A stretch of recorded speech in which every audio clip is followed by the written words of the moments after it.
எதற்காக செய்கிறோம்? தேவனுக்கு, கிறிஸ்துவுக்கு ஊழியம் செய்கிறோம். அப்படின்னா என்ன அப்படின்னா அவருடைய ராஜ்யத்துக்கு கொண்டு வந்து மற்றவங்களை சேர்க்கிறது.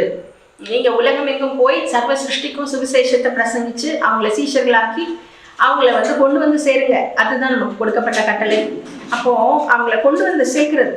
நம்ம சபைக்கு போய் இவ்வளவு வருஷங்கள், பல வருஷங்கள் இருந்து அங்கே அவருடைய பிரசனத்தை அனுபவிக்கிறோம், ஆவியானவரின் நடத்துதலை பெறுகிறோம், முக்கியமான தீர்மானங்கள் எடுக்க அங்கே அவருடைய சத்தம் கேட்கிறது, ஒருவர் பழகி அந்த சகோதர அன்பில் மகிழ்கிறோம். இதெல்லாம் நடக்குது. அதுக்கு நம்ம என்ன திருப்பி கொடுக்குறோம் சபைக்கு அப்படின்னா, ஆத்மாக்களை கொண்டு வருவது மூலம்தான் சபைக்கு நம்ம திருப்பி கொடுக்க முடியும். அவருடைய சரீரத்துக்கு நாம் செய்கிற நன்மை அதுவாகவே இருக்க முடியும். உள்ளே களஞ்சியத்தில் கொண்டு வந்து சேர்க்கிறவர்களா இருக்கும். விதையை விதைச்சிட்டு அது முளைச்சு வந்த உடனே அந்த அறுத்து அந்த இடத்துல போடுறது இல்லை, அதை கொண்டு வந்து களஞ்சியத்துல சபைக்குள்ள கொண்டு வந்து சேர்க்கிறது தான் அவருக்கு செய்கிற